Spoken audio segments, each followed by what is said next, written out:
Hello! So last year many of you may remember that I did a versus video, Olympus Has Fallen vs White House Down, and I've decided that I want to make that a series now. So today we are doing two films, original film and a remake, and those films that we are doing are King Kong 1933 and King Kong 2005, the remake.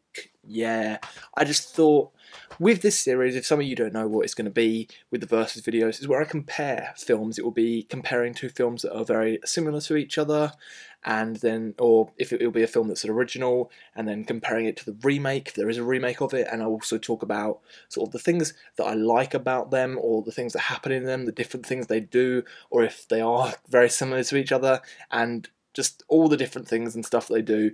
Now, with this today, I'm going to first talk about King Kong 1933 and then talk about King Kong 2005. So, I've written some notes down quickly just so I don't mess up here on my phone. Really professional, as you know. Let me just quickly get up the notes. So, King Kong 1933 is directed by Maren C. Cooper and Ernest B. Schutzack. And then it is written by James Ashmore, Krillman, Ruth Rose, and inspired and sort of helped with writing by Edgar Walsh. The special effects, the stop motion, and amazing effects there are done by Willis O'Brien, and then the people that star in it are Faye, who is the woman in the film, and then Robert Armstrong and Bruce Cabot. Yeah, that is the cast of King Kong 1933. So King Kong 1933 is a very old black and white film, which is one of my favourite films. It's just a first sort of monster movie in a way where you have these incredible standout effects, that the first sort of breakthrough effects that people would never really seen before, with this amazing stop motion, the stop animation from Willis O'Brien, and just the fights with the dinosaurs, the T-Rex, with the other dinosaur that just runs at people at one point in the film.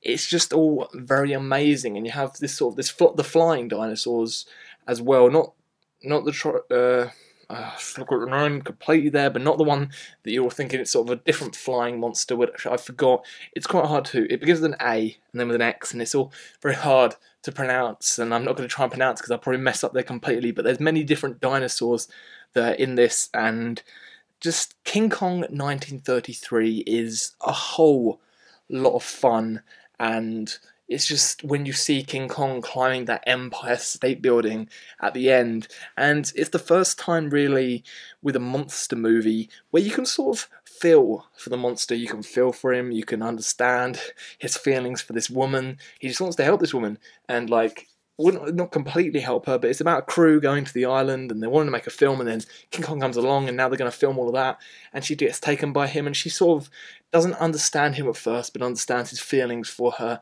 afterwards. And that is me explaining King Kong 1933. Now, King Kong 2005, I'm just going to stop here for a second. Some of you are going to be like, but Luke, there was another remake. There was King Kong 1976. It was directed by John Guillermin. That was amazing, that one, Luke, wasn't it? I hate King Kong 1976. That film is a piece of shit. I only recently watched it on Netflix. It is horrible. They take away every single thing that was great, and just trying to do a remake, they change so many things about it, try and make it their own, but just mess it up completely and make it a horrible film. And that's all I want to say about it. I don't want to talk any more about it because it's a horrible film where they just changed so much about it. King Kong 2005 is what I'll speak about now. King Kong 2005 is directed by Peter Jackson, and let me just get up the rest of my notes. And is written by Fran Walsh and Philippa Boyens, and is written by Peter Jackson as well with the screenplay. And it stars Naomi Watts, Adrian Brody, and Jack Black. They are the three main people again, with the woman, the male man who wants to help her and stuff, and then Jack Black is the filmmaker. So in both these films, they are doing the filmmaking. They didn't remove that with anything. And King Kong 2005, now I'm going to say this right now, the first time I saw King Kong 2005 was when I was 14, and I hated King Kong 2005 when I was 14 so much that I fell asleep the first time I watched it. Rented it from the video store with my dad, fell asleep, and because of that, my dad would not even watch King Kong with me the other day. I took it back home, the 2005 remake. I had not watched it in all those years. Watched it, and this time, I enjoy King Kong 2005. Really do enjoy it. Now, things with King Kong 2005, and it does many of the same things as the original. It's still the filmmakers going there to this island, and the natives coming after them and stuff, because I forgot to say, in King Kong 1933 there's natives on the island as well that take the girl, and the girl was taken in both films off the boat, and then they're at the island, and then she sort of sacrificed to King Kong, who takes her. That is the thing that happened in the two films, and it's the crew trying to save the girl from King Kong and having to fight King Kong. In King Kong 1933 there were many scenes that were removed of creatures, and the thing that King Kong 2005 expanded on was, in the 1933 one, there was scenes that were too gruesome for audiences, and Peter Jackson did like he's done something for the black and white film with an extended spider pit scene, but with the 2005 remake he does this amazing spider pit scene where it's monsters that were written into the 1933 one but were deleted, and in the 2005 one, just in the spider pit, you see all these horrible spiders, these giant crickets, the tentacle monsters, all these horrible things, and the flying monsters as well. They are expanded on a lot more as well. You see them, they're these horrible things with these really big teeth. They look like bats, but they got these really goofy teeth instead, like two square front teeth, and it's very creepy monsters to look at. So that's the one thing that Peter Jackson expanded on there. He gave something more to the monsters and expanded on them a lot more, which I really like. That's the one thing I like the most about King Kong 2005, because it expanded on the monsters that you sort of got to know in King Kong 1933, but it was mostly the dinosaurs that were the biggest thing about 1933. The dinosaur fight is in 2005, and it's a great fight, and you still have the whole breaking jaw scene, much a shot-to-shot remake thing of the original, so you're still seeing him breaking the jaw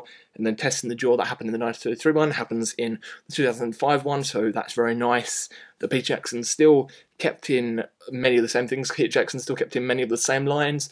Both films end on the same line with, it wasn't the aeroplanes that killed King Kong, it was beauty that killed the beast. I think I've just messed up on the line there, but both films end with that great line. I'm going to say this right now, Jack Black says it a lot better. Yeah, he says it a lot better in a way. So Peter Jackson still did many of the nice things with keeping the script the same. So here are the things that I'm going to compare the films with. So it's still the same story, still the same script lines, still the same sort of people playing the same characters again, and still they're making a film on the island, still the natives being there, still the dinosaurs, still Kong being there, taking Kong back to New York and him escaping and go to the Empire State Building. 1976, King Kong had them going to the top of the Twin Towers, not the Empire State Building, so that was a bit weird to me. Yeah, they go at the top of the Empire State Building, the aeroplanes attack.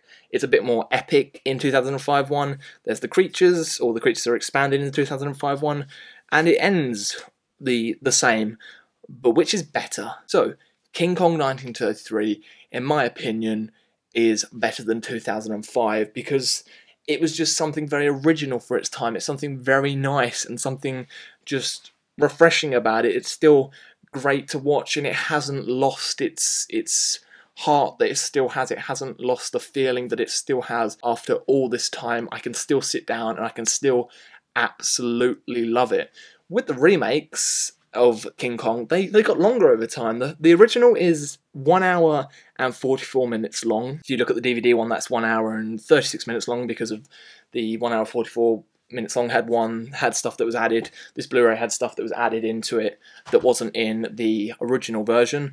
And with the remake, that was 2 hours and 14 minutes long. The Peter Jackson one, it's 3 hours long. It feels like a very, very long film, but Peter Jackson expanded on a lot more things. And the native scene is still very weird to me because it's black people and proper natives in the film, and then with the natives in Peter Jackson's one, it's just people painted in this weird thing, and it felt like Peter Jackson was trying to he knew that he'd made Lord of the Rings, and he was still trying again to be like, look, I can make these epic sets and make these amazing things, and there's even the shot where people are walking across the bridge and it still looks like it should be in Lord of the Rings. The 1933 one is still better in my opinion, but the 2005 one, I do not hate it like I hated it when I was 14. I actually really enjoy it now. Yes, it's very long, but it's just got so many nice things expanded to it. Jack Black does a great job in it. Naomi Watts is great, and there was more emotion added to King Kong. You understand him even more. You understood him in the 1933 one,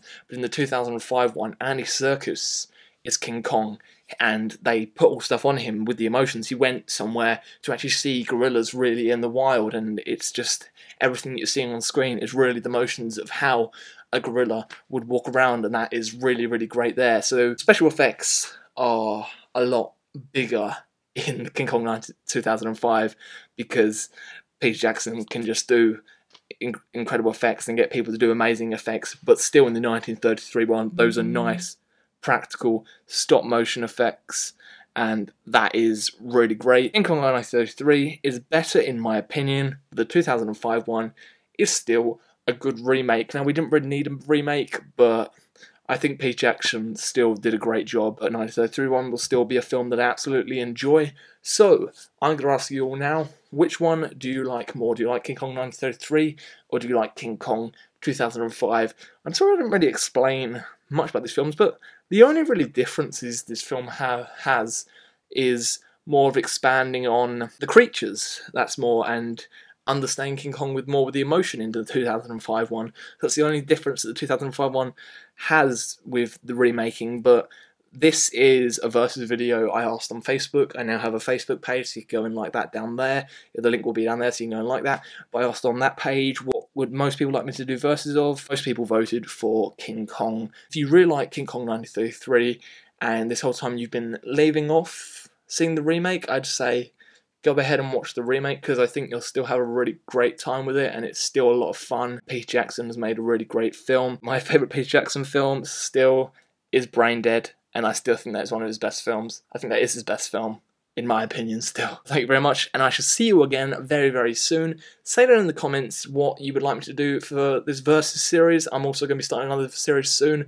called Revisiting, where I'll be revisiting films that maybe I hated them the first time, and I'm just giving them a second view to see if maybe I like them a bit more on my second viewing, or maybe it's if I didn't understand or really enjoy that film much the first time, and maybe I'll enjoy it more in the second viewing. So say what film you would like me to revisit or something down there as well. So I hope you look forward to me doing all these new series that I'm going to be doing on my channel, and I'm just expanding a lot more on making things that I really, really enjoy making. And I really hope you enjoyed this video, and I'll see you again very, very soon.